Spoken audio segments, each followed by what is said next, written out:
Hello friends, welcome to my channel secrets of CPR. मेरा नाम है सरविंदु पाल। फ्रेंड्स, देखते हैं कि फ्राइडे के दिन में जो ईओडी एनालिसिस था निफ्टी और बैंक निफ्टी में, और हमें सीपीआर के सेटअप पर क्या ट्रेड की अपॉर्चुनिटीज़ मिल रही थी।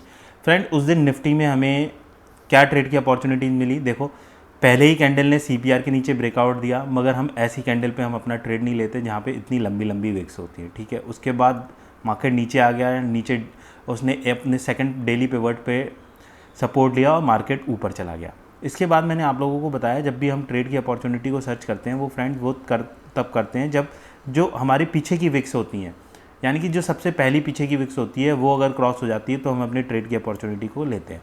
तो आप देखेंगे यहाँ पे ब्रेकआउट हो गया है, तो यहाँ पे हमें अपनी एंट्री लेनी चाहिए थी। एक चीज़ और आप लोगों को बताऊँ, जब भी इतने पास पिवट हो तो आप कोशिश करो कि अपना जो आप स्टॉप लॉस रखोगे वो सीपीआर के नीचे रखो, ठीक है ना। मगर यहाँ पे क्या हो रहा था, रिस्क रिवॉर्ड बहुत अच्छा नहीं था। हम पिवट तक अपना टारगेट देखते तो रिस्क रिवॉर्ड इतना अच्छा नहीं था, राइट। तो यहाँ पे हमारी ट्रेड की अपॉर्चुनिटी बनती नहीं। उसके बाद आप देखेंगे कि आप एक अटैम्प्ट कर सकते थे, वो ये था कि जब ये प्राइस रिट्रेस हुआ तब आप अपॉर्चुनिटी को ट्रेड कर सकते थे। मगर इस रिट्रेसमेंट का ये भी हो सकता था कि ये ब्रेकआउट नीचे ब्रेकडाउन दे देता और नीचे ट्रेड करने लग जाता। तो ऐसे लो प्रोबेबिलिटी के ट्रेड्स आप नहीं लीजिए। इसके बाद आप देखेंगे कि निफ्टी में हमें दूसरी अपॉर्चुनिटी कब मिली। ये क्या एक अपॉर्चुनिटी थी जब इसने पीडीएच के ऊपर क्लोज दिया। फ्रेंड, मैंने आप लोगों को बताया कि अब ऐसे में अगर हम अपॉर्चुनिटी को सर्च करते हैं तो वही ये होती है कि ये जो 20 डेज़ का ईएमए अगर ये इसके ऊपर से निकल रहा हो तब हमारे चांसेस जो होते हैं वो बहुत ज़्यादा हो जाते हैं। मगर आज के केस में ऐसा नहीं था, इसलिए हम अपना ट्रेड की अपॉर्चुनिटी को यहाँ पे सर्च नहीं कर सकते थे। ठीक है, तो निफ्टी में हमें कोई ट्रेड की अपॉर्चुनिटी नहीं मिली। फ्रेंड्स, वीडियो में बने रहिएगा। आप लोगों को एक बहुत ही इंपॉर्टेंट बात कि बाइंग और सेलिंग में क्या बेनिफिट रहता है, सेलिंग में हमारे पास एक एज क्यों रहता है, ये भी मैं आप लोगों को एकदम विद प्रूफ आप लोगों को बताऊंगा। अब देखो, बैंक निफ्टी में हमें क्या ट्रेड की अपॉर्चुनिटी मिली। इसके बाद मैंने आप लोगों को बताया निफ्टी में हमारे पास कोई ट्रेड की अपॉर्चुनिटी नहीं थी। बैंक निफ्टी में हमें जो ट्रेड की अपॉर्चुनिटी मिली फ्रेंड्स, वो आप देखेंगे कि पहली कैंडल रेड कैंडल थी, दूसरी कैंडल रेड कैंडल, तीसरी रेड कैंडल। हम तीनों कैंडल को मिला दें फ्रेंड्स तो हम लोगों के लिए क्या है, हम अगर हम तीनों कैंडल को मिला दें फ्रेंड्स तो हमारे लिए ये एक क्या है, रेड कैंडल है, राइट।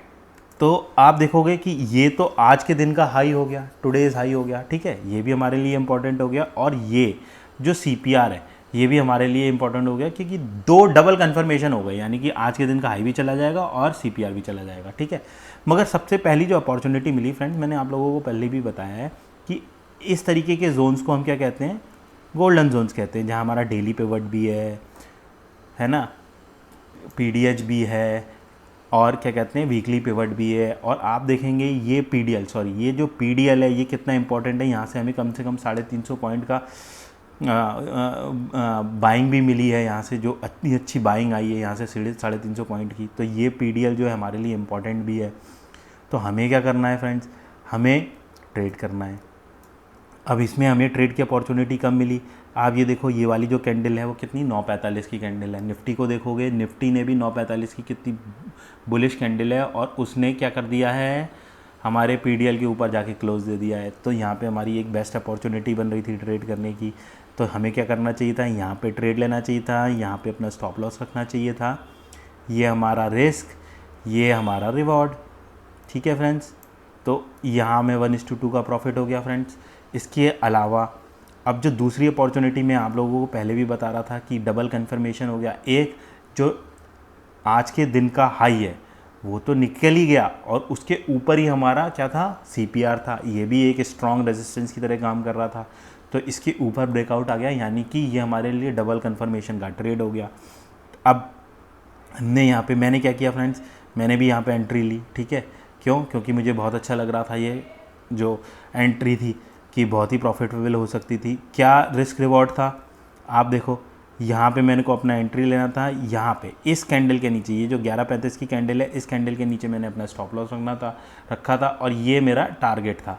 ये मैं अपना टारगेट देख रहा था। यहाँ पे भी मेरे को 1:2 का बहुत अच्छा रिस्क रिवॉर्ड दिख रहा था। क्या ऐसा हुआ फ्रेंड्स, देखो एक चीज़ और बताना चाहूँगा कि निफ्टी में हमें कन्फर्मेशन क्या मिला इस कैंडल के बाद। देखो 11:35 की कैंडल है, निफ्टी में देखोगे निफ्टी ने भी मतलब अपने पीडीएच के ऊपर क्लोज दे दिया है यहाँ पे, ठीक है।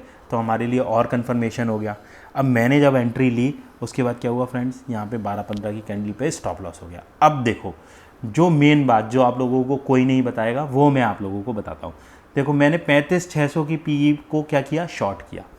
कितने बजे किया, 11:35 पे। तो जब मैंने शॉर्ट किया उसके 30-40 सेकंड पहले ही मैं एंट्री ले लेता हूँ। जैसी कैंडल क्लोज होने वाली होती है, 30-40 सेकंड रहते हैं तो मैं अपनी एंट्री ले लेता हूँ।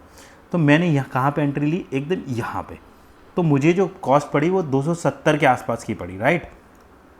तो 270 पे मैंने अपना यहाँ पे ट्रेड लिया और उसके बाद देखो नीचे तक गया, मुझे 246 तक का। उसके बाद देखो कौन सी कैंडल पे हमें स्टॉप लॉस मिला, 12-15 की कैंडल पे, ठीक है। बैंक निफ्टी में देखोगे कि हमें इस कैंडल पे स्टॉप लॉस मिला, राइट, इस कैंडल पे, ठीक है ना, इस कैंडल पे स्टॉप लॉस मिला, 12-15 की कैंडल थी ये, ठीक है। अब आप देखोगे कि यहाँ पर आओ, आप यहाँ पे 12-15 की कैंडल देखो कहाँ तक गई है, यहाँ तक 294 तक। मैंने आपको क्या बताया, मेरी एंट्री थी 270 पे। मैं हमेशा 30 पॉइंट का या 35 पॉइंट का स्टॉप लॉस रखता हूँ, तो मेरा स्टॉप लॉस जो था 300 पर था। तो देखो मेरा स्टॉप लॉस नहीं हिट हुआ। अगर यही एंट्री आपने बाइंग में की होती तो आप कितनी 11:35 की एंट्री पे लेते, आप कितने पे ले लेते, 325 पे ले लेते, ठीक है ना, 320 पे ले लेते। यानी कि 320 पे भी अगर आप परचेज कर पाते तो आप 30 पॉइंट का स्टॉप लॉस रखते तो आपका 290 का स्टॉप लॉस था। आप देखो ये जो 12-15 की कैंडल पे ये स्टॉप लॉस हिट हुआ है वहाँ पे, तो 12-15 की कितने पे गया, 286 पे, यानी कि तब भी आपका स्टॉप लॉस हिट हो जाता। तो ऑप्शन सेलिंग में यही एक बेनिफिट रहता है कि आपका स्टॉप लॉस जो है वो इतनी जल्दी नहीं जाता, आपको एक आध चांस मिल जाता है वहाँ पर। देखो ये इतना डीप एनालिसिस जो है, जो इतना डीप मैं आप लोगों को बताता हूँ, ये आप लोगों को कोई नहीं बताएगा। तो आप लोगों को जो मेरे वीडियो से मिल रहा है, अगर आप लोगों को पसंद आ रहा है और आप लोग लाइक कर रहे हैं तो मेरे चैनल को सब्सक्राइब कीजिए, लाइक कीजिए, शेयर कीजिए और आप खुद से ट्रेड करना सीखिए। अगर आप मेरा वीडियो पूरा देखते हैं तो आप खुद से ट्रेड करना सीख सकते हैं CPR के सेटअप पर। बिगनर हो, स्ट्रगल कर रहे हो तो इस सेटअप को अप्लाई कर सकते हो अपने, उसमें आप लोगों को पूरा बेनिफिट मिलेगा।